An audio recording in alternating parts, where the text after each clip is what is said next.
Le millionnaire explosa de jalousie quand le voisin fit l'éloge de la nounou. La réaction fut instantanée. Il ne comprit même pas comment il avait laissé ce sentiment apparaître. Personne ne s'attendait à cette explosion venant de lui. Elle resta sans comprendre ce qui s'était passé, mais ce qu'il fit après la laissa complètement sous le choc. Mathieu Dubois se considérait comme un homme ayant un contrôle absolu sur chaque aspect de sa vie. À 34 ans, il avait bâti un empire technologique de toutes pièces. Il avait survécu à l'abandon de la mère de sa fille, sans verser une larme devant personne, et gérait des réunions avec des investisseurs millionnaires avec la même facilité qu'il respirait. Le contrôle était sa religion, la froideur calculée, son armure. C'est pourquoi il trouvait si déconcertant de se tenir devant la fenêtre de son bureau à 23 heures, avec un whisky intact à la main, observant la maison du voisin comme un adolescent obsédé, au lieu de l'homme d'affaires prospère qu'il était. David Moreau venait d'arriver chez lui. Mathieu pouvait voir les lumières s'allumer à l'étage supérieur. Il pouvait imaginer l'architecte enlevant sa veste, desserrant sa cravate, se souvenant peu, être de l'apéritif dînatoire d'hier, se souvenant peu, être de Sophie. Et cette pensée simple et directe fit serrer les doigts de Mathieu autour du verre en cristal, avec suffisamment de force pour que ses phalanges deviennent blanches. C'était ridicule, complètement ridicule. Sophie était la nounou de Valentine, une employée, une femme qui travaillait chez lui depuis 3 mois et avec qui il avait à peine échangé des conversations au-delà des instructions sur les heures de repas et les routines de sommeil.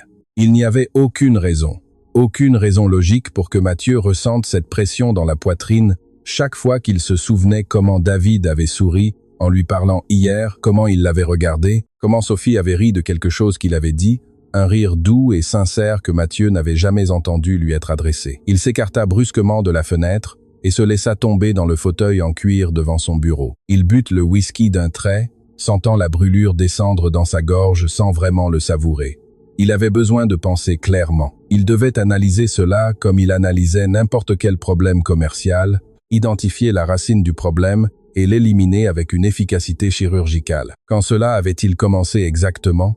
Mathieu ferma les yeux, s'obligeant à retracer l'origine de cette gêne qui avait grandi sans qu'il s'en rende compte. 3 mois plus tôt, lorsque Gisèle l'informa qu'elle avait embauché une éducatrice de jeunes enfants de Provence pour s'occuper de Valentine, Mathieu acquiesça simplement et signa l'autorisation de paiement sans même demander le nom. Il était trop occupé à conclure un accord avec des investisseurs de la Silicon Valley pour se soucier des détails domestiques. Gisèle s'occupait de ces choses. Elle l'avait toujours fait. Le premier jour de Sophie à la maison, Mathieu la vit en passant dans le couloir. Une jeune femme élancée, aux cheveux sombres attachés en queue de cheval, des vêtements simples et de grands yeux qui semblaient tout observer avec une attention silencieuse. Elle lui dit bonjour d'une voix douce. Il répondit d'un vague geste de la tête et continua vers son bureau. Un autre employé, rien de spécial, mais Valentine changea. Ce fut la première chose que Mathieu remarqua 1 semaine plus tard. Sa fille, qui depuis l'abandon de sa mère était devenue renfermée et pleurnicharde, se mit soudainement à sourire à nouveau. Elle commença à courir dans la maison en riant, à manger sans crise, à dormir toute la nuit sans cauchemar et toujours avec Sophie près. Mathieu observait de loin et depuis son bureau, avec des portes vitrées qui lui permettaient de voir sans être vu, et quelque chose dans sa poitrine se desserrait chaque fois qu'il entendait le rire de Valentine, se mêlant à la voix patiente de Sophie. Ce fut purement pratique. Au début, Mathieu se sentit soulagé qu'il y ait enfin quelqu'un capable de gérer Valentine. Quelqu'un qui ne l'appelait pas toutes les 2 heures pour signaler des crises ou demander des instructions. Sophie faisait simplement son travail avec une compétence silencieuse qu'il appréciait, rien de plus, ou du moins c'est ce qu'il se disait. Mais ensuite, il commença à remarquer d'autres choses, petites, insignifiantes, comme la façon dont Sophie laissait toujours la maison sentir les fleurs fraîches, car elle aimait mettre des bouquets dans chaque pièce, comme elle chantait de douces mélodies provençales en pliant les vêtements de Valentine, des chansons dans un français doux et mélodieux que Mathieu entendait filtrer à travers les murs lorsqu'il travaillait tard, comme elle s'asseyait dans le jardin avec Valentine tous les après-midi, lui apprenant à identifier différents types de plantes et de papillons, sa voix remplie d'une patience infinie. Mathieu commença à trouver des excuses pour quitter son bureau. Il avait besoin d'eau de la cuisine. Il avait besoin de vérifier quelque chose dans le salon. Il devait parler à Gisèle du dîner. Des excuses stupides qui le menaient à passer là où Sophie travaillait, juste pour la voir quelques secondes, juste pour entendre sa voix parlant à Valentine, avec cette tendresse sincère qui faisait étrangement mal à quelque chose dans la poitrine de Mathieu. Il ne lui parla jamais directement au-delà des politesses de base. Il ne lui demanda jamais comment elle allait ou si elle avait besoin de quelque chose. Garder ses distances était sûr, garder le contrôle était nécessaire. Mathieu avait appris il y a longtemps que les émotions étaient des faiblesses, que faire confiance à quelqu'un, c'était lui donner le pouvoir de vous détruire. Son ex l'avait parfaitement démontré lorsqu'elle fit ses valises et partit sans se retourner, laissant Valentine pleurer dans son berceau, ne se souciant de rien d'autre que de sa propre liberté. Puis vint hier, l'apéritif dînatoire que Mathieu organisa seulement parce que son assistante insista sur le fait qu'il devait maintenir de bonnes relations avec les voisins de Neuilly-sur-Seine, que c'était important pour de futures affaires. Il invita David Moreau parce qu'il vivait dans la maison contiguë et parce que l'architecte avait des connexions utiles, rien de plus. Un investissement social. Valentine ne voulut pas se séparer de Sophie pendant l'événement. La petite fille s'accrochait à sa main, la tirait vers la fontaine, lui montrait les fleurs et Mathieu, depuis sa position près du barbecue, où il était censé surveiller la viande, ne pouvait s'empêcher de les observer. Sophie portait une robe simple, bleu clair, les cheveux lâchés pour la première fois depuis qu'elle travaillait là, bougeant avec le vent chaque fois qu'elle se penchait pour écouter ce que Valentine lui murmurait à l'oreille. Elle avait l'air différente, plus jeune, belle, d'une manière naturelle, qu'aucune des femmes que Mathieu avait connues dans son cercle social n'arrivait à obtenir, même si elle dépensait des fortunes pour cela. Et puis David la vit. Mathieu observa le moment exact où son voisin remarqua Sophie. Il vit comment les yeux de l'architecte s'illuminèrent d'intérêt, comment il laissa sa conversation à moitié terminée et marcha directement vers elle avec ce sourire charmant qu'il utilisait comme une arme. Il vit comment David se présenta, comment Sophie répondit avec éducation, mais sans coquetterie, comment il insista malgré tout.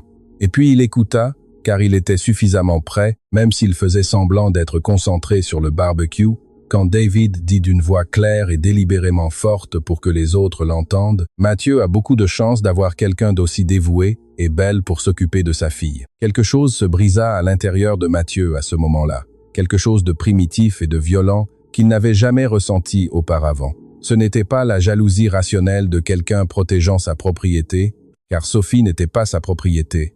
Ce n'était pas la gêne logique qu'un employé reçoive une attention non désirée lors d'un événement professionnel. C'était quelque chose de plus profond, de plus sombre, de plus terrifiant. C'était la certitude absolue et soudaine qu'il ne voulait qu'aucun autre homme regarde Sophie de cette façon, que l'idée de David ou de tout autre s'approchant d'elle avec des intentions romantiques lui donnait envie de détruire quelque chose de ses propres mains. Et cela n'avait aucun sens, rien du tout. Mathieu connaissait à peine Sophie au-delà de l'avoir travaillée. Il n'avait jamais eu de vraie conversation avec elle. Il ne s'était jamais permis de la voir comme autre chose que la nounou efficace qui rendait Valentine heureuse. Comment était-il possible que soudainement, sans avertissement, sans aucun processus logique, il ressente ce besoin écrasant de marquer son territoire, de faire comprendre qu'elle était hors limite pour des hommes comme David Moreau? Mathieu se servit un autre whisky, conscient que l'alcool ne lui donnerait pas les réponses qu'il cherchait. Il s'adossa à son bureau, regardant le plafond, s'obligeant à affronter la vérité qu'il avait évitée pendant 3 mois. La vérité était que Sophie s'était infiltrée dans sa vie sans qu'il s'en rende compte. Elle était devenue partie intégrante de sa routine quotidienne de manière si subtile que Mathieu n'avait pas reconnu sa dépendance avant qu'il ne soit trop tard. Il espérait entendre sa voix le matin, il espérait la voir passer dans le couloir avec Valentine, il espérait le moment où elle apporterait du thé à son bureau sans qu'il le demande, simplement parce qu'elle avait remarqué qu'il travaillait mieux avec une tasse chaude à ses côtés. Ce n'était pas de l'amour. Mathieu refusait d'utiliser ce mot parce que l'amour impliquait la vulnérabilité, et il avait juré de ne jamais être vulnérable à nouveau. Mais c'était quelque chose qui avait grandi comme une liane silencieuse, s'enroulant autour de sa vie contrôlée. Jusqu'à hier, quand il vit David la regarder, il réalisa qu'il ne pouvait plus respirer sans sentir sa présence à chaque inspiration. Et maintenant quoi? Telle était la question qui le tenait éveillé. Que devait-il faire de cette réalisation? L'ignorer? Impossible. Il avait déjà essayé et cela ne fonctionnait manifestement pas. Renvoie Sophie. La seule idée lui provoquait une oppression dans la poitrine qui frisait le physique. Valentine serait anéantie et lui, il ne voulait pas qu'elle parte. C'était la vérité la plus terrifiante de toutes, ce qui ne laissait qu'une seule option. Il devait lui parler, il devait établir des limites claires. faire comprendre qu'il ne permettrait pas à d'autres hommes de la courtiser tant qu'elle travaillerait chez lui. Cela sonnerait possessif, il le savait, cela sonnerait irrationnel. Mais Mathieu avait construit son empire en faisant confiance à son instinct, même quand il n'avait pas toutes les informations. Et maintenant, ses instincts lui criaient d'agir avant que David ou tout autre ne voie en Sophie ce qu'il avait finalement admis voir. La décision était prise. Mathieu posa le verre vide et monta les escaliers vers sa chambre. Demain, il lui parlerait. Demain, il affronterait cette situation avec la même détermination qu'il affrontait les négociations de millions. Et si Sophie le rejetait, si elle lui disait qu'il était déplacé, alors il devrait l'accepter, mais pas avant d'avoir clairement fait savoir qu'elle était un territoire interdit pour des hommes comme David Moreau. Sophie se réveilla ce matin avec la sensation que quelque chose allait changer. Elle ne savait pas quoi exactement, mais elle avait appris à faire confiance à ses pressentiments qui lui venaient sans prévenir, comme des murmures d'une partie d'elle-même, qui voyait des choses que son esprit conscient ne traitait pas encore. Elle se leva du lit dans la chambre qu'elle occupait dans l'aile de service du manoir, petite mais confortable, avec une fenêtre donnant sur le jardin arrière où les glycines grimpaient le long du mur de pierre. La lumière de l'aube filtrait à travers les rideaux blancs, teintant tout d'un ton doré doux qui normalement lui apportait la paix, mais pas aujourd'hui. Aujourd'hui, il y avait quelque chose dans l'air qui la rendait nerveuse. Elle prit une douche rapide, enfila son uniforme habituel de pantalon noir et de chemisier blanc. Elle attacha ses cheveux en une tresse qui lui tombait sur l'épaule, descendit à la cuisine et trouva Gisèle déjà réveillée, préparant le café comme tous les matins, l'arôme remplissant la maison avec cette promesse réconfortante de routine. Gisèle leva les yeux quand Sophie entra, et quelque chose dans son expression fit que Sophie s'arrêta à mi-chemin. La cuisinière la connaissait bien après 3 mois de travail ensemble, partageant cette immense maison où le silence pesait parfois plus que les mots. Gisèle lui servit une tasse de café sans que Sophie ne la demande.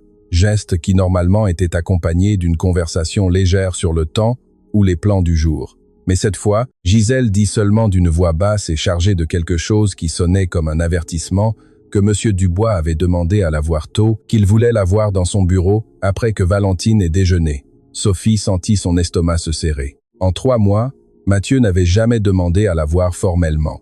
Leurs interactions étaient de brèves rencontres dans les couloirs, des instructions laissées sur des notes sur le réfrigérateur, des conversations de 30 secondes sur les horaires et les besoins de Valentine, rien qui nécessita une réunion dans son bureau, cet espace sacré où il contrôlait son empire derrière des écrans et des appels internationaux. Valentine descendit peu après, pieds nus et avec son pyjama de lapin froissé, les cheveux blonds ébouriffés formant un halo autour de son petit visage. Elle courut directement dans les bras de Sophie comme elle le faisait tous les matins. Ce rituel qui ne manquait jamais, ce besoin de contact physique que la petite fille avait développé depuis le départ de sa mère. Sophie la souleva, la serra contre sa poitrine, aspira l'odeur de shampoing pour bébé et de rêves tranquilles. Valentine lui murmura à l'oreille qu'elle avait rêvé de papillons qui voulaient aller au jardin après le petit déjeuner pour chercher des chenilles. Sophie lui promit qu'elles iraient, même si une partie d'elle se demandait si après avoir parlé à Mathieu, elle serait toujours là pour tenir cette promesse. Elle donna le petit déjeuner à Valentine, de la bouillie d'avoine avec des fraises coupées en forme d'étoiles, car c'est ainsi que la petite aimait, du lait tiède, du jus d'orange fraîchement pressé. Valentine mangeait lentement, lui racontant des histoires sur ses poupées, sur la façon dont la princesse avait sauvé le prince d'un méchant dragon, parce que les princesses pouvaient aussi être fortes. Sophie écoutait, répondait, souriait, mais une partie de son esprit était dans le bureau du 2e étage, se demandant ce que Mathieu Dubois voulait d'elle. Pourquoi maintenant? Pourquoi soudainement, après 3 mois d'indifférence polie, quand Valentine eut fini, Gisèle proposa de rester avec elle un moment, faisant comprendre sans mots qu'il était temps que Sophie affronte ce dont M. Dubois avait besoin. Sophie monta les escaliers à pas mesurés, le cœur battant un peu plus vite que la normale, les mains légèrement humides, bien qu'il n'y ait aucune raison d'être nerveuse. Elle n'avait rien fait de mal. Elle s'occupait de Valentine avec un dévouement absolu. Elle maintenait ses espaces rangés, respectait les règles non écrites de la maison. Alors, pourquoi ressentait-elle ce poids dans l'estomac? Cette certitude que quelque chose de fondamental était sur le point de se briser. La porte du bureau était entr'ouverte. Sophie frappa doucement. Attendant, la voix de Mathieu vint de l'intérieur, claire et contrôlée, lui demandant d'entrer. Elle poussa la porte, entra dans l'espace qu'elle avait rarement vu de près. C'était exactement comme elle l'avait imaginé, minimaliste, élégant, tout en tons de gris et blanc, le bureau en verre et acier, les étagères remplies de livres sur la technologie et les affaires, les grandes fenêtres offrant une vue sur tout Neuilly-sur-Seine, s'étendant sous le ciel bleu. Et au milieu de tout cela, Mathieu Dubois se tenait devant les fenêtres, dos à elle, les mains dans les poches, la posture rigide de quelqu'un qui livrait une bataille interne. Il ne se retourna pas immédiatement quand elle entra. Il laissa passer plusieurs secondes, le silence s'étirant entre eux comme quelque chose de vivant et de tendu. Sophie resta près de la porte, attendant, les mains jointes devant elle, consciente de chaque son, de sa propre respiration ou du tic-tac de l'horloge murale qui marquait le temps avec une précision implacable. Finalement, Mathieu se retourna, et quand ses yeux rencontrèrent les siens, Sophie vit quelque chose là qui la laissa sans voix. Ce n'était pas l'indifférence habituelle, ce n'était pas la froideur professionnelle, c'était quelque chose de chaud et sombre et complètement inattendu. Mathieu marcha vers son bureau, s'appuya contre lui avec une posture qui se voulait décontractée, mais que Sophie reconnut comme calculée. Il faisait ça, elle l'avait remarqué. Il contrôlait chaque geste, chaque expression, comme si la spontanéité était un luxe qu'il ne pouvait se permettre. Il lui demanda de s'asseoir en désignant la chaise devant le bureau. Sophie obéit, sentant ses jambes peu fiables. Elle s'assit le dos droit, les mains sur les genoux. Attendant, Mathieu commença en parlant de Valentine, de comment il avait remarqué le changement chez sa fille, comment elle était redevenue la petite fille joyeuse qu'elle était avant l'abandon. Il remercia Sophie pour cela, des mots formels et prudents qui sonnaient répétés. Sophie répondit qu'il n'était pas nécessaire de le remercier, que Valentine était une enfant merveilleuse, que n'importe qui pourrait l'aimer facilement. Et c'était vrai. Valentine s'était glissée dans son cœur dès le premier jour avec ses grands yeux qui demandaient l'amour sans mots, avec ce besoin d'être vue et valorisée que Sophie comprenait trop bien. Mais alors Mathieu changea de sujet. Il lui demanda ce qu'elle avait pensé de l'apéritif dînatoire de la veille. Sophie cligna des yeux, confuse par la question, répondit que c'était agréable, que les invités semblaient des personnes intéressantes. Mathieu acquiesça lentement, les yeux fixés sur elle avec cette intensité qui la faisait se sentir étudiée sous un microscope. Il lui demanda spécifiquement ce qu'elle avait pensé de David Moreau, et là, c'était ça. La vraie raison de cette conversation, quelque chose lié au voisin architecte qui avait été aimable avec elle, qui avait conversé brièvement pendant que Valentine jouait près de la fontaine. Sophie choisit ses mots avec soin. Elle dit que David lui avait semblé courtois, que c'était une conversation brève et sans importance. Mathieu l'observait pendant qu'elle parlait, comme s'il cherchait quelque chose dans son expression, dans le ton de sa voix. Puis il dit d'une voix si contrôlée qu'elle paraissait presque désinvolte, que David était connu pour être un coureur de jupons, qu'il avait la réputation de poursuivre ce qui l'intéressait, sans se soucier des conséquences. Sophie sentit la chaleur lui monter aux joues. Mathieu était-il en train de la prévenir à propos de David? Pourquoi s'en soucierait-il? Elle osa demander directement s'il y avait un problème, si elle avait fait quelque chose d'inapproprié pendant l'événement. Mathieu secoua la tête, mais il y avait de la tension dans sa mâchoire, dans la façon dont ses doigts tambourinaient sur le bureau. Il dit que non, qu'elle n'avait rien fait de mal, mais il ajouta ensuite d'une voix plus basse, plus dangereuse, qu'il ne voulait pas que David ou d'autres hommes la recherchent pendant qu'elle travaillait chez lui. Il était important de maintenir des limites professionnelles, que la réputation de sa maison dépendait d'une certaine discrétion. Sophie sentit l'indignation bouillonner dans sa poitrine. Limite professionnelle. Elle n'avait jamais franchi aucune limite, elle n'avait jamais flirté avec personne. Elle n'avait jamais donné prise à quoi que ce soit d'inapproprié. Elle répondit en essayant de garder la voix ferme, bien qu'elle sentît les émotions menacées de la submerger, qu'elle avait toujours été professionnelle, qu'elle n'avait aucune intention de causer des problèmes, que s'il préférait qu'elle n'interagisse pas avec les invités lors de futurs événements, elle le comprendrait parfaitement. Mathieu se leva brusquement. Il marcha de nouveau vers la fenêtre, comme s'il ne pouvait pas rester immobile. Il passa une main dans ses cheveux, geste que Sophie ne l'avait jamais vu faire, signe que son contrôle parfait se fissurait. Quand il parla à nouveau, sa voix sonna différemment, plus rugueuse, plus réelle. Il dit qu'il ne s'agissait pas d'elle étant inappropriée. Il s'agissait que d'autres hommes ne comprennent pas qu'elle était hors de leur portée. Et puis, comme si les mots lui avaient échappé sans permission, il ajouta qu'il ne supportait pas l'idée que David ou n'importe qui d'autre la regarde de la façon dont on l'avait regardée hier. Le silence qui suivit fut assourdissant. Sophie resta immobile sur la chaise, traitant ce qu'elle venait d'entendre. Mathieu Dubois était jaloux. L'homme qui pendant 3 mois l'avait traitée comme si elle était invisible, admettait soudainement qu'il était gêné que d'autres hommes la remarquent. Cela n'avait aucun sens. Rien de tout cela n'avait de sens. Mathieu restait dos à elle, les épaules tendues, attendant sa réponse. Sophie essaya de trouver des mots, mais son esprit était vide, piégé entre la confusion et quelque chose qu'elle n'osait pas nommer.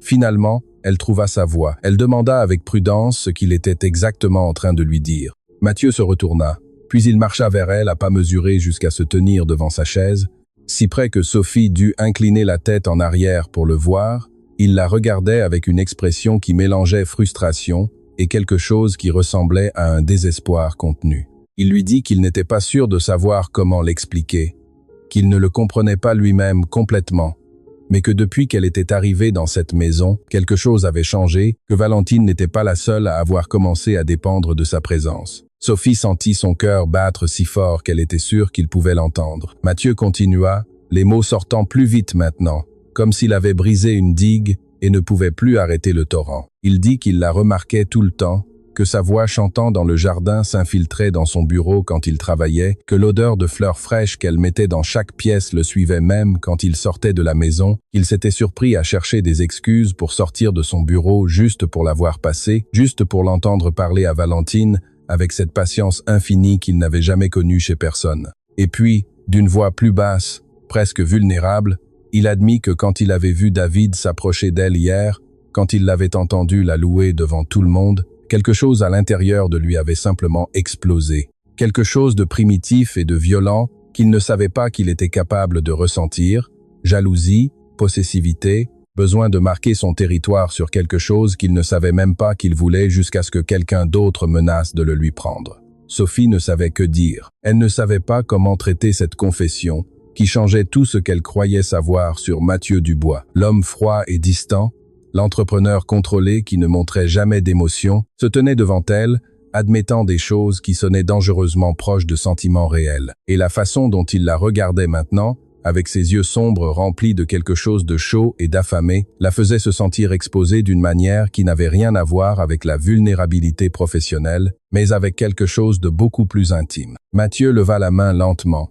lui frôla la joue avec les doigts dans un geste si doux que Sophie frissonna. Il lui demanda d'une voix rauque si elle comprenait ce qu'il lui disait, si elle comprenait qu'il ne pouvait plus la voir seulement comme la nounou de Valentine, qu'à un moment donné pendant ces 3 mois, elle était devenue quelque chose de plus, quelque chose dont il avait besoin d'une manière qu'il ne savait pas comment gérer. Sophie ferma les yeux, sentant la chaleur de sa main contre sa peau, le poids de ses mots s'enfonçant dans sa poitrine. Quand elle les rouvrit, Mathieu était encore plus près, son visage à quelques centimètres du sien, sa respiration se mêlant à celle de Sophie. Et puis Valentine cria d'en bas, appelant Sophie, car elle voulait aller au jardin chercher des chenilles, comme elle l'avait promis. La réalité les frappa comme une vague froide. Mathieu s'écarta brusquement, fit plusieurs pas en arrière en passant ses mains sur son visage.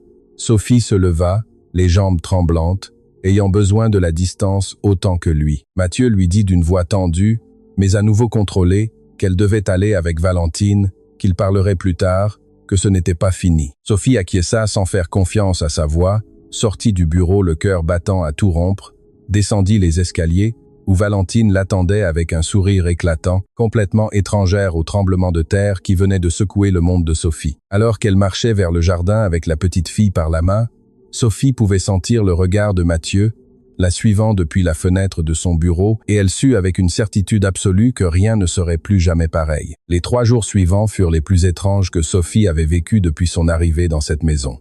Mathieu ne la chercha plus. Il n'y eut plus de réunion dans son bureau. Il n'y eut plus de conversations chargées de confessions qui changeaient tout, mais sa présence était constante d'une manière qui n'avait jamais été auparavant. Il apparaissait dans le salon quand Sophie jouait avec Valentine. Il s'asseyait pour travailler sur la terrasse, quand elle était dans le jardin. Il passait par la cuisine exactement quand Sophie préparait le déjeuner. Il ne disait jamais grand-chose. Bonjour, bon après-midi. De brèves questions sur comment allait Valentine, mais ses yeux la suivaient avec une intensité qui faisait picoter la peau de Sophie, qui faisait battre son cœur plus vite, qui rendait l'air entre eux épais et chargé de choses non dites. Gisèle le remarquait. Sophie le voyait dans les regards que la cuisinière lui lançait quand Mathieu entrait dans la cuisine pour la 3e fois en une matinée avec des excuses transparentes sur le besoin de café ou de vérifier quelque chose dans le réfrigérateur. Gisèle ne disait rien directement, mais ses yeux en disaient long, des avertissements silencieux mêlés à quelque chose qui ressemblait à une préoccupation maternelle. Sophie comprenait, c'était un territoire dangereux. Mathieu Dubois était son patron. C'était un homme riche, puissant, habitué à obtenir ce qu'il voulait. Et Sophie était simplement la nounou, une femme de Provence, sans connexion ni fortune, vulnérable d'une manière qu'elle ne pouvait ignorer même si elle le voulait. Mais il y avait quelque chose dans la façon dont Mathieu la regardait, qui ne se sentait pas comme un pouvoir exercé sur la faiblesse. Cela se sentait comme la faim, comme le besoin, comme s'il était celui qui perdait le contrôle, tandis que Sophie gardait le sien intact. Musique.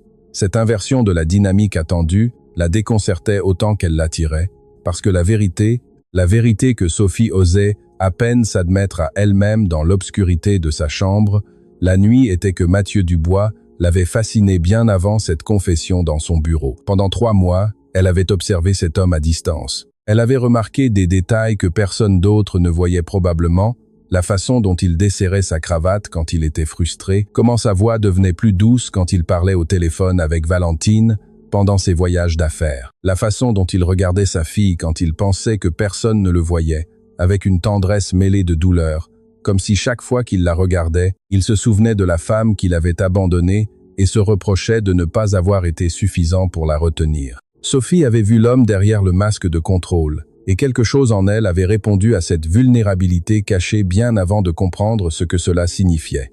Le 4e jour, Valentine tomba malade. Rien de grave, juste un rhume banal. Mais la petite fille était misérable avec une légère fièvre et le nez bouché.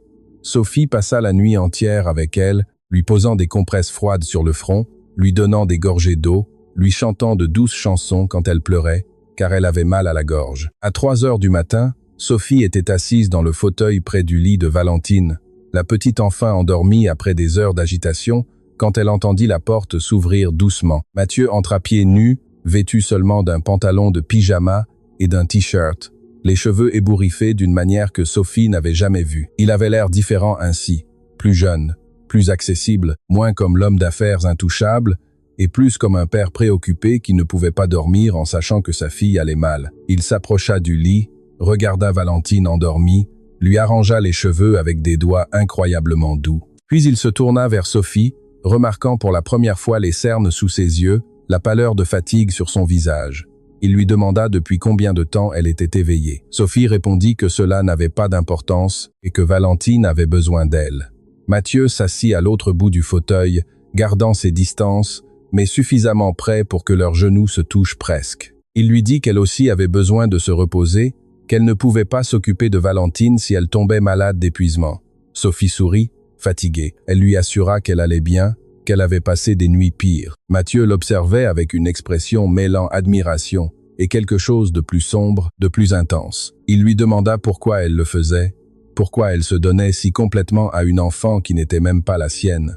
Pourquoi elle se dévouait pour une famille qui n'était techniquement que son employeur. Sophie le regarda directement, soutenant son regard sans hésiter, et lui dit d'une voix douce, mais ferme que Valentine était la sienne de la manière qui comptait, que l'amour ne se mesurait pas par le sang partagé, mais par des nuits comme celle-ci, par le fait d'être présent quand quelqu'un avait besoin de vous, par le choix de rester quand il serait plus facile de partir. Et pendant qu'elle parlait, elle vit quelque chose changer dans les yeux de Mathieu, quelque chose se briser et se reconstruire simultanément. Mathieu se rapprocha, éliminant la distance entre eux jusqu'à ce que leurs épaules se touchent. Il ne dit rien pendant plusieurs minutes, tous deux simplement assis dans ce silence lourd, tandis que Valentine respirait doucement dans ses rêves. Puis, d'une voix si basse que Sophie l'entendit à peine, Mathieu lui raconta la nuit où la mère de Valentine était partie, comment il était rentré du travail et avait trouvé la maison vide, à l'exception de Valentine qui pleurait dans son berceau. Comment il y avait une note sur la table disant simplement qu'elle n'était pas faite pour la maternité,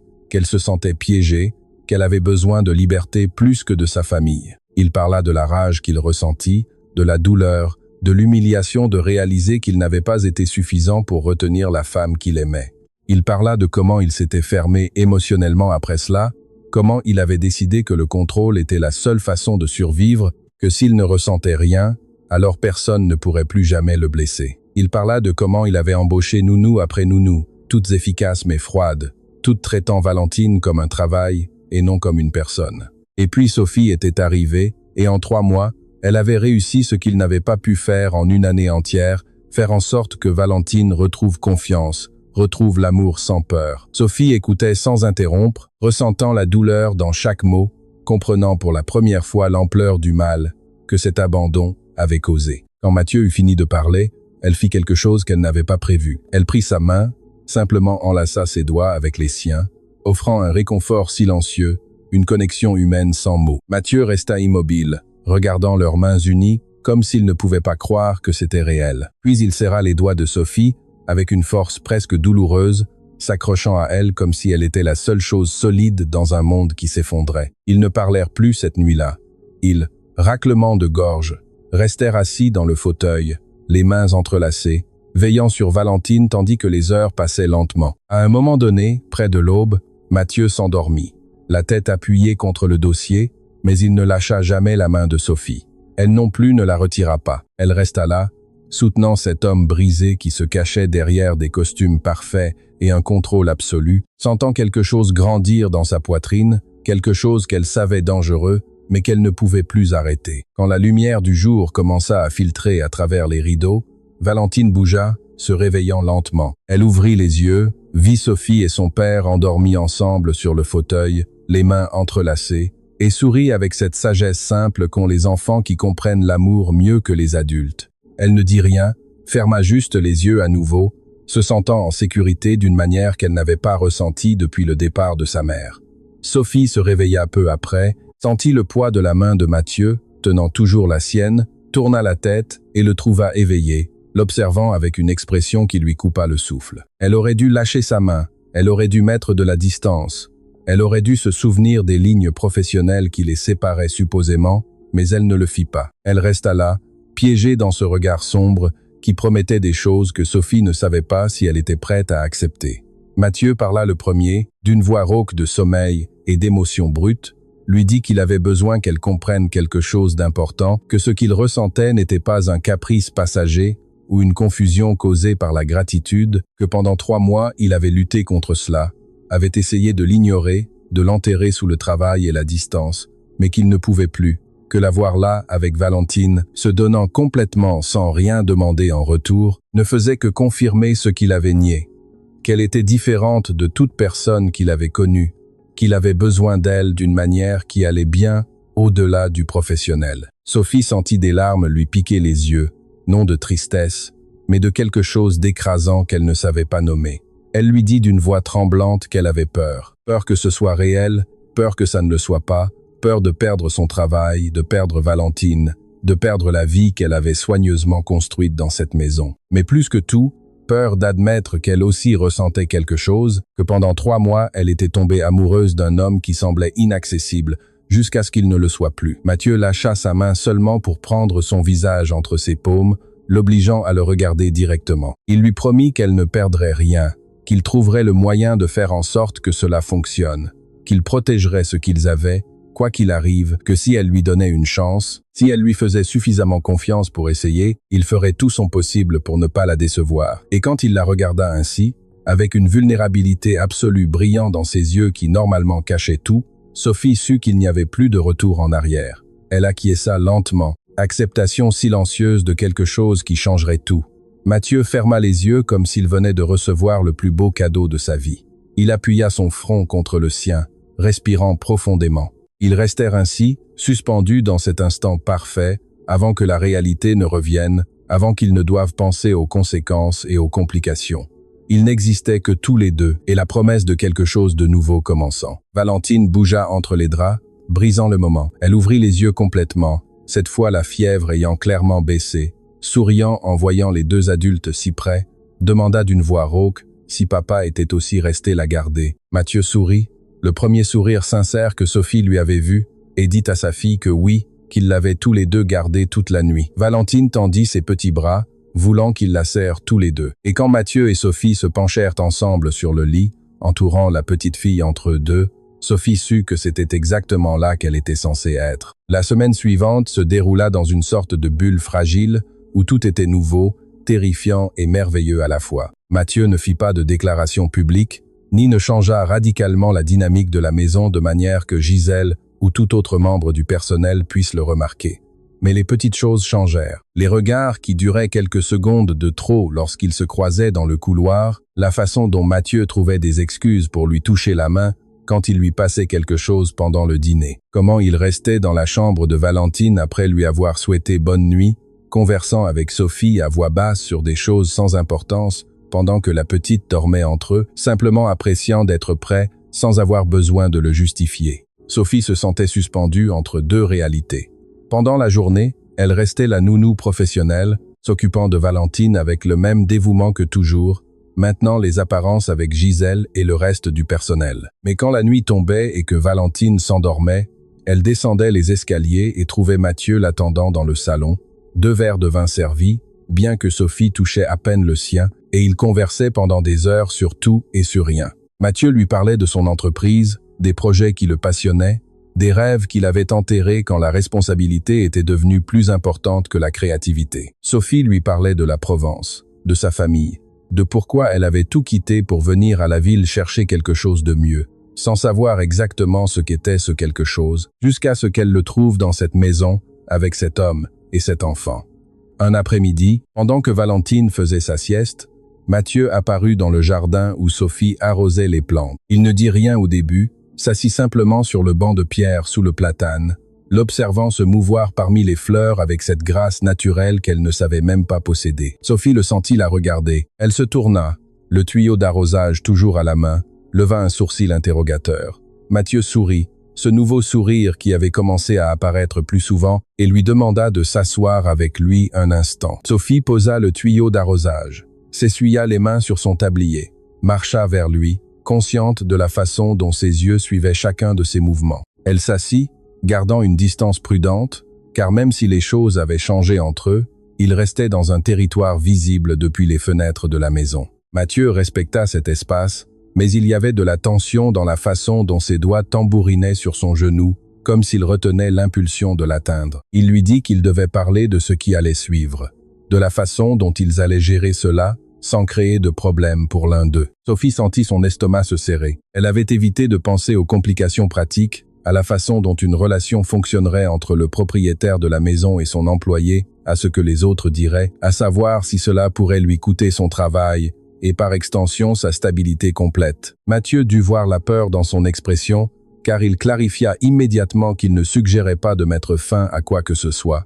Au contraire, il voulait trouver le moyen de faire en sorte que cela fonctionne de manière à protéger Sophie de toute conséquence négative. Il lui proposa des options. Il pouvait maintenir la relation complètement privée jusqu'à ce qu'il soit sûr de la direction qu'elle prenait. Il pouvait modifier son contrat officiel pour qu'elle ne soit plus techniquement une employée, mais quelque chose de plus proche d'une tutrice indépendante de Valentine, éliminant la dynamique directe employeur-employé. Ou il pouvait être honnête avec le personnel de confiance comme Gisèle, établissant dès le début que c'était réel et sérieux, pas un caprice passager. Chaque option comportait des risques.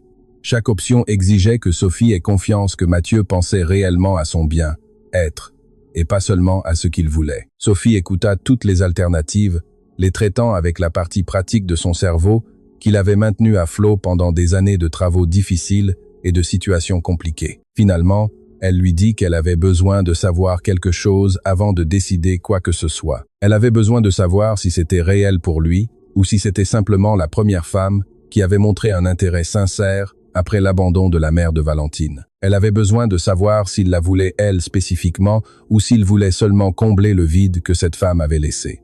L'expression de Mathieu devint sérieuse, presque douloureuse. Il se pencha en avant, coude sur les genoux, la regardant avec une intensité qui rendait difficile de soutenir son regard. Mais Sophie s'obligea à ne pas détourner les yeux. Mathieu lui dit qu'il comprenait la question, qu'elle était valable et juste, qu'il avait passé la dernière année convaincu qu'il ne ressentirait plus jamais rien pour personne, qu'il avait décidé que l'amour était une faiblesse et une vulnérabilité qu'il ne pouvait pas se permettre, mais que Sophie avait démoli ses défenses sans même essayer.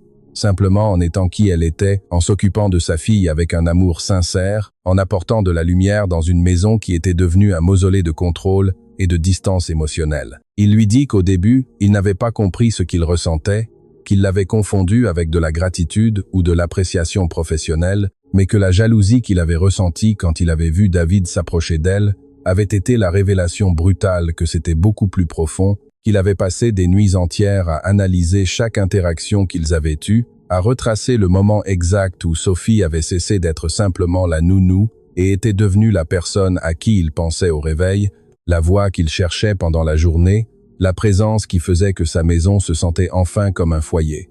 Sophie sentit des larmes lui piquer les yeux, mais elle ne les laissa pas couler. Elle lui demanda ce qui se passerait quand la nouveauté s'estomperait, quand il se souviendrait qu'elle était une femme simple de Provence, sans l'éducation sophistiquée ou les connexions sociales des femmes de son monde. Que se passerait-il quand il se rendrait compte qu'il pouvait avoir n'importe qui et qu'il avait choisi quelqu'un d'aussi ordinaire qu'elle? Mathieu bougea, puis il réduisit la distance entre eux sur le banc, prit son visage entre ses mains, l'obligeant à le regarder directement. Il lui dit d'une voix ferme qu'il n'y avait rien d'ordinaire en elle, que les femmes de son soi-disant monde étaient celles qui étaient ordinaires, interchangeables, toutes disant ce qu'elles pensaient qu'il voulait entendre, toutes cherchant ce qu'elles pouvaient obtenir de son argent ou de son statut. Que Sophie était la première personne depuis des années qui le voyait réellement, lui, pas l'entrepreneur prospère ou l'homme riche, mais le père imparfait essayant d'élever sa fille, l'homme solitaire, se cachant derrière le contrôle, parce qu'il ne savait pas comment être vulnérable sans se briser complètement. Il lui dit qu'elle lui avait appris que la vulnérabilité n'était pas une faiblesse, mais une force, qu'aimer sans peur exigeait plus de courage qu'il n'en avait eu besoin pour construire son entreprise. Que quand il la voyait avec Valentine, quand il entendait son rire remplir les espaces vides de la maison, quand il la trouvait chantant dans le jardin complètement inconsciente de l'extraordinaire qu'elle était, il sentait quelque chose qu'il avait cru mort se réveiller dans sa poitrine.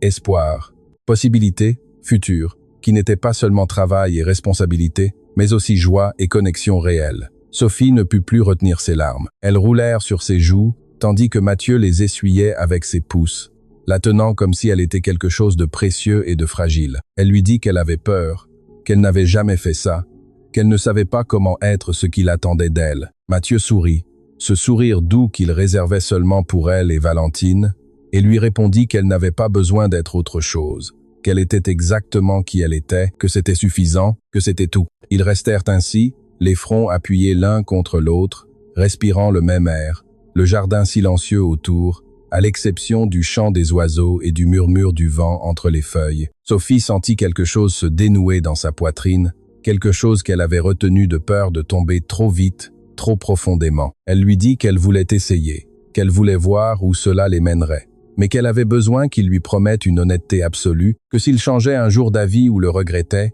il lui dise directement au lieu de la laisser deviner. Mathieu lui promit d'une voix solennelle qu'il serait toujours honnête avec elle, que la tromperie et l'évasion avaient détruit sa première relation et qu'il ne permettrait pas qu'elle ruine celle-ci, que s'ils avaient des problèmes, ils les affronteraient ensemble, que s'il avait des doutes, il les partagerait au lieu de les enfouir, qu'elle méritait cela et bien plus encore, et qu'il ferait tout son possible pour être à la hauteur. Ils scellèrent cet accord par un baiser, le premier depuis que tout avait changé. Ce fut doux au début, hésitant. Tous deux apprenaient encore le langage de l'autre. Mais ensuite, il s'approfondit.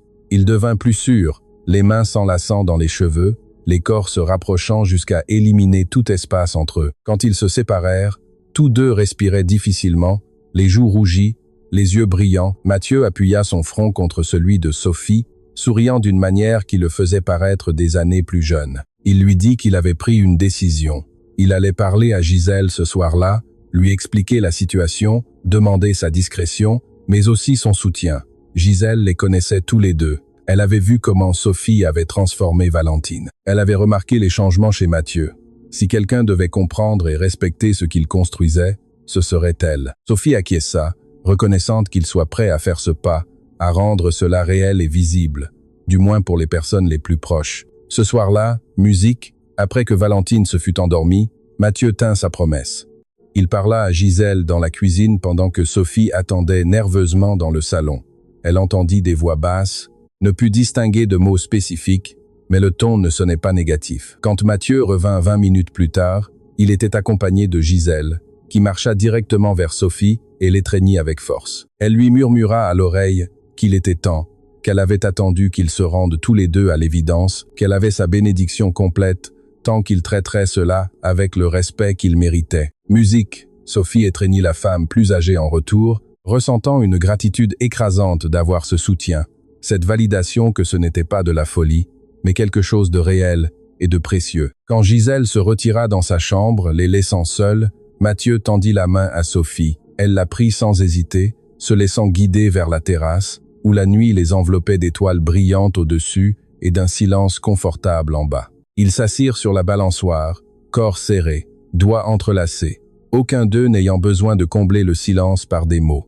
Il suffisait d'être ainsi. Il suffisait de savoir qu'ils avaient franchi le seuil, qu'ils avaient pris la décision d'essayer vraiment. L'avenir était encore incertain, il y avait encore des obstacles à affronter et des conversations difficiles en suspens. Mais pour l'instant, dans ce moment parfait sous les étoiles, Sophie se permit de croire que peut être, juste peut être, les histoires d'amour n'existaient pas seulement dans les livres qu'elle lisait, peut être pouvait-elle aussi être réelle, compliquée et belle en même temps. 2 semaines après que tout ait changé, Sophie se réveilla avec la certitude que quelque chose d'important allait se produire ce jour-là. C'était samedi. Le soleil entrait par sa fenêtre, peignant des rectangles dorés sur les draps blancs, et elle pouvait entendre Valentine rire quelque part dans la maison. Ce son, si commun maintenant, mais si rare quand Sophie était arrivée pour la première fois, la remplissait de chaleur chaque fois qu'elle l'entendait. Elle se leva, se doucha, s'habilla avec ses vêtements décontractés, car les week-ends Mathieu insistait pour qu'elle ne porte pas d'uniforme, qu'elle soit simplement elle-même. Elle descendit et trouva la scène qui était devenue habituelle les samedis matins.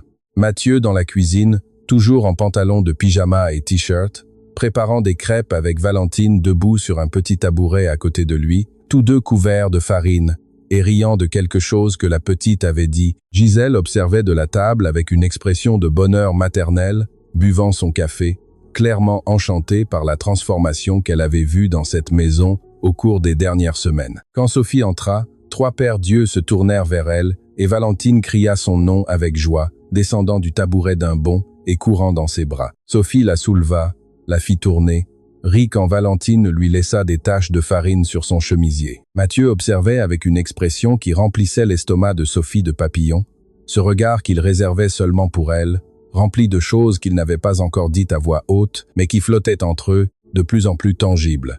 Il lui offrit du café, lui demanda comment elle avait dormi, des gestes domestiques et simples qui semblaient monumentaux précisément parce qu'ils étaient ordinaires.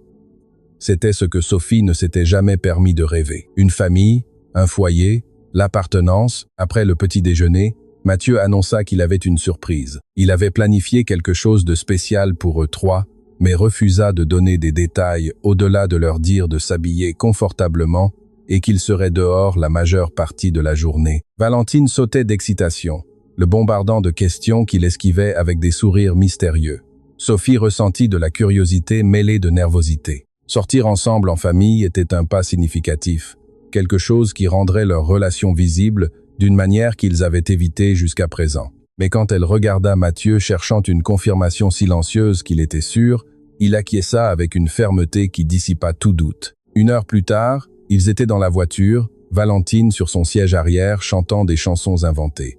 Mathieu conduisait avec une main sur le volant et l'autre entrelacée avec celle de Sophie sur la console centrale. Ils quittèrent la ville, prenant l'autoroute vers les montagnes, le paysage urbain cédant progressivement la place à une végétation plus dense et à un air plus pur. Sophie observait par la fenêtre, appréciant la sensation de liberté qui venait avec le fait de s'éloigner de Neuilly-sur-Seine, des regards curieux des voisins, des attentes sociales qui pesaient constamment sur les épaules de Mathieu. Ils arrivèrent dans un petit village de la banlieue, pittoresque et tranquille, avec des rues pavées et des maisons aux couleurs vives. Mathieu se gara devant ce qui semblait être un domaine familial, avec des chevaux paissant dans le champ et une pancarte en bois annonçant des promenades équestres. Valentine cria d'excitation en voyant les animaux, et Mathieu expliqua qu'il avait réservé l'endroit entier pour eux, qu'ils passeraient la journée à apprendre à monter, à pique-niquer, simplement à être une famille normale, loin de tout le reste. Les heures qui suivirent furent les plus heureuses que Sophie put se souvenir.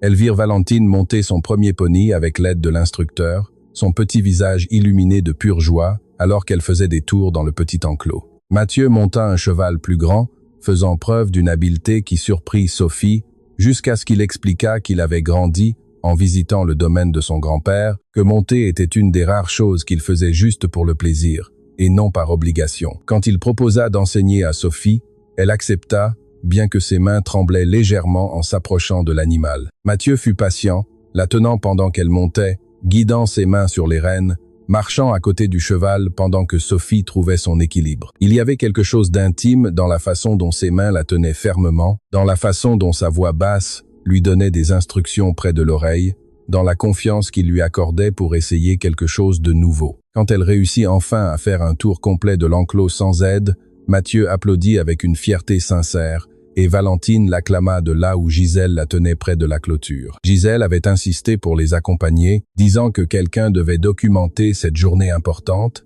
et avait pris des photos constamment avec son téléphone. Ils mangèrent sous un immense arbre, une nappe étendue sur l'herbe, un panier rempli de nourriture que Gisèle avait préparé ce matin-là, des sandwichs, des fruits, des jus et des biscuits faits maison que Valentine dévora avec enthousiasme. La petite fille finit par s'endormir entre eux deux, épuisée par l'excitation et l'activité.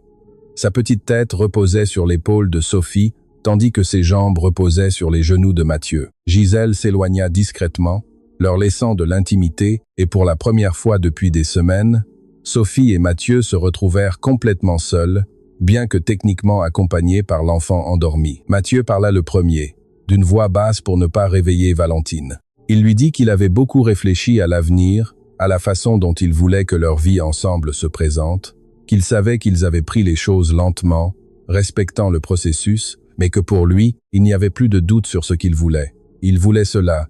Il voulait se réveiller chaque matin en sachant que Sophie était là. Il voulait que Valentine grandisse en les voyant comme une équipe, comme un couple, comme une vraie famille et non seulement comme un père et une nounou qui étaient tombés amoureux par hasard. Sophie sentit son cœur battre fort contre ses côtes. Elle lui demanda ce qu'il était exactement en train de dire. Mathieu sourit, ce sourire doux qui faisait fondre toutes ses défenses, et lui répondit qu'il disait qu'il voulait qu'elle emménage officiellement dans sa chambre, au lieu de continuer à dormir dans la chambre de service, qu'il voulait la présenter à ses collègues et amis, non comme la nounou, mais comme sa compagne.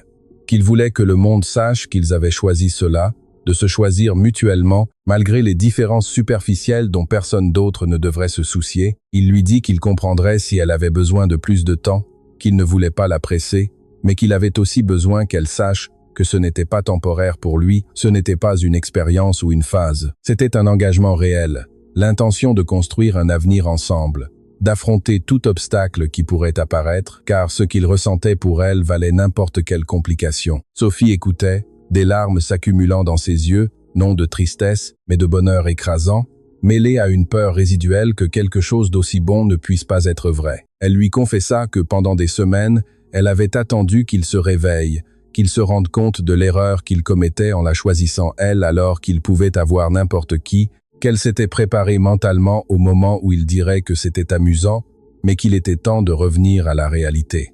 Mathieu l'interrompit en prenant son visage entre ses mains, l'obligeant à le regarder directement. Il lui dit d'une voix ferme quelle était sa réalité, que tout le reste avait été la fantaisie, la vie vide qu'il avait vécue avant qu'elle n'arrive, et lui montre ce que le foyer était censé être. Il lui dit qu'il l'aimait, simple et direct, sans fioriture ni préambule. Ces trois mots que Sophie avait attendu d'entendre, mais qu'elle n'avait jamais osé réellement espérer. Mathieu l'aimait. Elle le voyait dans ses yeux, elle le sentait dans la façon dont il la tenait comme si elle était quelque chose de précieux. Elle l'entendait dans chaque mot qui sortait de sa bouche, chargé d'une vérité absolue. Et Sophie, qui avait passé toute sa vie à se sentir ordinaire et insuffisante, comprit finalement que pour cet homme, elle était extraordinaire exactement comme elle était. Elle répondit d'une voix brisée par l'émotion qu'elle l'aimait aussi, qu'elle l'avait probablement aimé bien avant de se l'admettre à elle-même, que chaque jour elle tombait un peu plus amoureuse quand elle le voyait être un père pour Valentine, quand elle l'entendait parler de ses rêves avec une passion qu'il cachait au reste du monde, quand elle le sentait l'embrasser la nuit, comme s'il avait peur qu'elle disparaisse s'il la lâchait, qu'elle voulait bien emménager dans sa chambre, qu'elle voulait que le monde sache qu'ils étaient ensemble, qu'elle voulait construire un avenir avec lui, même si la grandeur de ce que cela signifiait l'effrayait encore un peu. Mathieu l'embrassa alors, doux au début, puis plus profond, déversant tout ce qu'il ressentait dans ce contact. Valentine bougea entre eux, murmurant quelque chose dans ses rêves, mais sans se réveiller complètement. Quand ils se séparèrent, tous deux souriaient, les fronts appuyés l'un contre l'autre, les mains entrelacées sur le petit corps endormi de la petite fille, qui les avait unis sans le savoir. Sophie sentit quelque chose se dénouer dans sa poitrine, la dernière résistance se dissolvant, la dernière peur s'évaporant sous la chaleur de cette certitude partagée. Gisèle revint peu après avec plus de limonade, les trouva ainsi et sourit avec la connaissance de quelqu'un qui avait attendu exactement ce moment. Elle ne demanda pas ce qui s'était passé, mais quelque chose dans leurs expressions dut les trahir, car elle leur fit un clin d'œil et murmura quelque chose sur le fait qu'il était temps. Le reste de l'après-midi se passa dans un calme heureux, jouant avec Valentine quand elle se réveilla, explorant le domaine, simplement existant ensemble, sans pression ni attente. Quand ils rentrèrent en ville au crépuscule, Valentine endormit sur le siège arrière et les lumières de la ville brillant au loin, Sophie regarda Mathieu conduire avec une expression détendue qu'il montrait rarement et sut qu'elle avait pris la bonne décision. Ce ne serait pas facile. Il y aurait des commentaires de personnes qui ne comprendraient pas. Il y aurait des ajustements à faire, des conversations difficiles en suspens avec la famille et les amis. Mais ça en valait la peine. Il en valait la peine. Ce qu'ils avaient construit ensemble valait toutes les difficultés qui pourraient survenir. Ce soir-là, pour la première fois, Sophie ne retourna pas dans sa chambre de l'aile de service. Elle emmena Valentine dans sa chambre, la coucha, lui chanta jusqu'à ce que la petite s'endorme complètement. Puis elle marcha dans le couloir vers la chambre principale où Mathieu l'attendait, nerveux d'une manière que Sophie ne lui avait jamais vue auparavant, vulnérable d'une manière que seule elle connaissait. Elle ferma la porte derrière elle, traversa l'espace qui les séparait et se laissa envelopper dans ses bras, sachant qu'elle était finalement exactement là où elle était censée être. Le dimanche matin suivant le jour au domaine, Sophie se réveilla dans le lit de Mathieu avec une lumière douce filtrant à travers les rideaux et le bras de ce dernier l'entourant protecteur. Pendant un instant, elle resta complètement immobile, absorbant la réalité de l'endroit où elle se trouvait, laissant le bonheur la remplir jusqu'à déborder. C'était réel. Mathieu respirait tranquillement à ses côtés, le visage détendu dans un sommeil qu'il ne montrait jamais éveillé. Et Sophie se permit simplement de l'observer, mémorisant chaque détail de ce moment parfait avant que la réalité du jour ne les rattrape. Elle entendit de petits pas courir dans le couloir, puis la porte s'ouvrir doucement. Valentine passa la tête, toujours en pyjama, les cheveux ébouriffés formant un halo doré autour de son petit visage. Quand elle vit Sophie dans le lit de son père, son expression s'illumina d'une joie si pure qu'elle fit monter les larmes aux yeux de Sophie. La petite fille entra en courant, grimpa sur le lit sans cérémonie, se glissa entre les deux adultes comme si elle avait toujours appartenu exactement là. Mathieu se réveilla avec le mouvement. Il sourit d'un air endormi en voyant sa fille blottie entre lui et Sophie. Il ne dit rien. Il n'avait pas besoin de dire quoi que ce soit. Il tendit simplement le bras, les entourant toutes les deux, créant un espace sûr où les trois existaient ensemble, sans complications ni explications nécessaires. Valentine murmura qu'elle était heureuse que Sophie dorme avec eux maintenant, que cela ressemblait à une vraie famille. Sophie embrassa son front. Mathieu resserra son étreinte, et les trois restèrent ainsi jusqu'à ce que la faim finisse par obliger Valentine à demander le petit déjeuner. Ils descendirent ensemble, les trois toujours en pyjama, une image que Gisèle accueillit avec un immense sourire et les yeux humides. La cuisinière ne dit rien de l'évidence. Elle commença simplement à préparer le petit déjeuner préféré de tous en commentant le temps parfait et les plans pour la semaine. Sophie aida automatiquement, tendant des ingrédients à Gisèle, mettant la table, se déplaçant dans la cuisine avec une familiarité acquise pendant des mois de travail ensemble. Mais maintenant, c'était différent. Maintenant, Mathieu était là aussi, préparant du café, volant des baisers quand Valentine ne regardait pas, lui touchant le bas du dos chaque fois qu'il passait près d'elle. Pendant le petit déjeuner, Mathieu annonça qu'il avait pris une décision importante.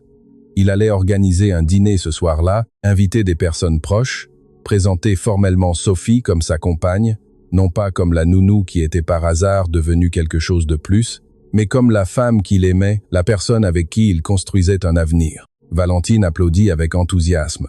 Gisèle acquiesça avec approbation, et Sophie sentit des nerfs mêlés de gratitude que Mathieu soit prêt à faire ce pas si public, si tôt. Elle lui demanda qui viendrait, ayant besoin de se préparer mentalement. Mathieu énuméra des noms, son associé et sa femme, sa sœur qui vivait à Lyon, mais qui viendrait spécifiquement pour cela.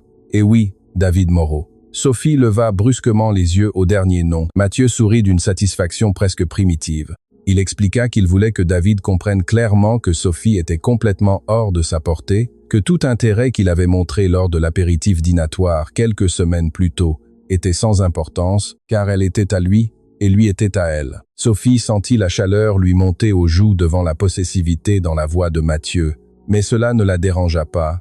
Au contraire, il y avait quelque chose de profondément satisfaisant à savoir que cet homme puissant et contrôlé perdait son calme quand il s'agissait d'elle. Elle lui dit d'une voix douce, mais ferme, qu'elle appréciait son désir de clarifier les choses, mais qu'il avait besoin de comprendre quelque chose aussi, qu'elle n'était la propriété de personne, qu'elle avait choisi d'être avec lui librement et que ce choix avait du poids précisément parce qu'il lui appartenait de le faire. Mathieu resta immobile, traitant ses mots, puis acquiesça avec un respect qui fit que Sophie l'aima encore plus. Il lui demanda pardon s'il avait semblé trop possessif.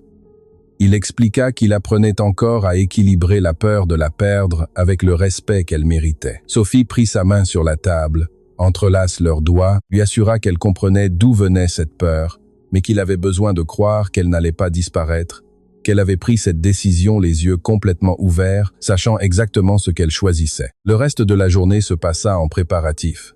Gisèle coordonna le menu avec un enthousiasme qui révélait à quel point ce développement l'excitait. Sophie choisit quoi porter, se décidant finalement pour une robe simple mais élégante, vert foncé, qu'elle avait achetée des mois auparavant, mais n'avait jamais eu l'occasion de porter. Mathieu insista pour qu'elle l'accompagne acheter des fleurs pour décorer la maison. Et tandis qu'il marchait dans le marché aux fleurs avec Valentine sautillant entre eux, Sophie réalisa que c'était exactement ce qu'elle avait cherché sans le savoir. Ni luxe, ni statut, mais appartenance, connexion, amour qui se sentait comme un fondement solide au lieu de sable mouvant.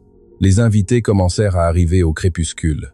La sœur de Mathieu, Daniela, arriva la première et surprit Sophie en l'enlaçant chaleureusement avant que Mathieu ne puisse faire les présentations formelles. Elle lui murmura qu'elle avait attendu que son frère trouve quelqu'un de réel et qu'il semblait plus heureux qu'elle ne l'avait vu depuis des années. L'associé de Mathieu, Robert et sa femme furent tout aussi accueillants, traitant Sophie avec un respect sincère qui dissipa ses craintes d'être jugée ou rabaissée.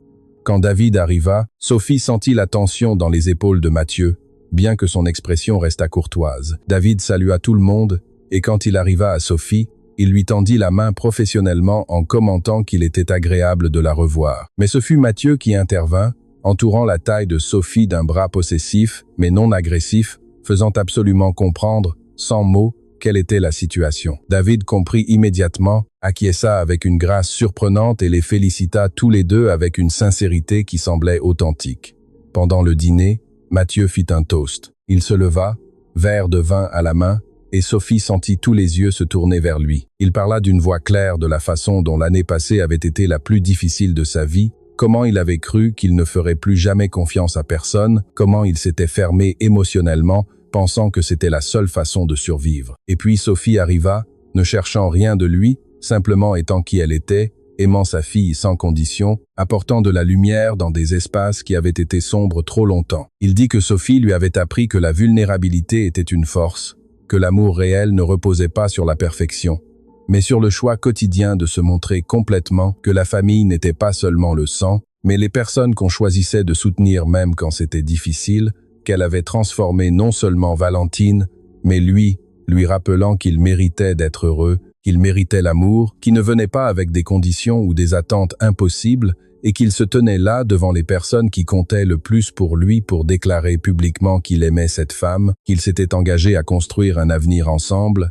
que quiconque avait un problème avec cela pouvait parler maintenant ou l'accepter. Le silence qui suivit ne dura que quelques secondes avant que Daniela ne commence à applaudir, suivi immédiatement par tous les autres. Sophie avait des larmes qui coulaient sur ses joues, sans se soucier de qui les verrait. Mathieu descendit, s'agenouilla devant sa chaise pendant que tout le monde observait, lui prit la main, lui dit qu'il savait que c'était tôt, qu'il devrait probablement attendre plus longtemps pour le faire de manière traditionnelle, mais qu'il ne voyait aucune raison d'attendre alors qu'il savait déjà avec une certitude absolue ce qu'il voulait. Il sortit une petite boîte de velours de sa poche, l'ouvrit révélant une bague simple mais magnifique, un diamant unique serti d'or blanc. Il lui demanda si elle voulait l'épouser, si elle voulait faire officiellement partie de cette famille, si elle voulait passer le reste de sa vie à ses côtés, affrontant ce qui viendrait ensemble.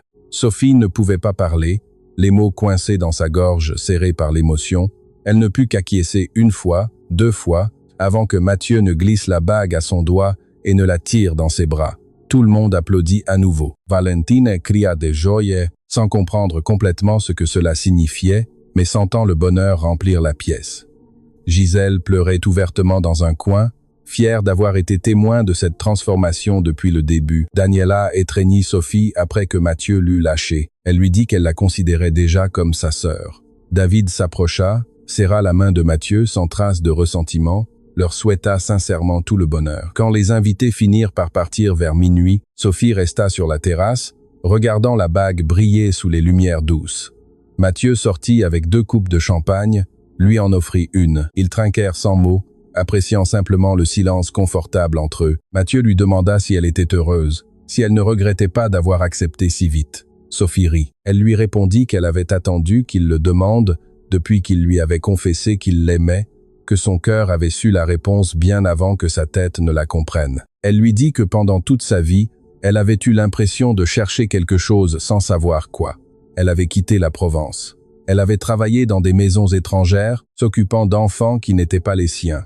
Elle avait construit sa vie autour d'espaces vides, attendant d'être remplis. Et quand elle était arrivée dans cette maison, quand elle avait rencontré Valentine et lentement commencé à le connaître, tout avait fait sens. C'était ce qu'elle avait cherché. Ni richesse, ni statut, mais un foyer, une famille, un amour qui se sentait comme un fondement solide au lieu de sable mouvant. Mathieu l'embrassa avec une tendresse qui en disait plus que 1000 mots. Il lui promit qu'il passerait chaque jour du reste de sa vie à s'assurer qu'elle ne regretterait jamais ce choix, qu'il l'honorerait et la respecterait et l'aimerait de tout ce qu'il avait. Sophie lui promit la même chose, un engagement mutuel à se montrer complètement, à affronter les difficultés ensemble, à construire quelque chose de durable basé sur la vérité et la vulnérabilité et le choix quotidien de se choisir mutuellement.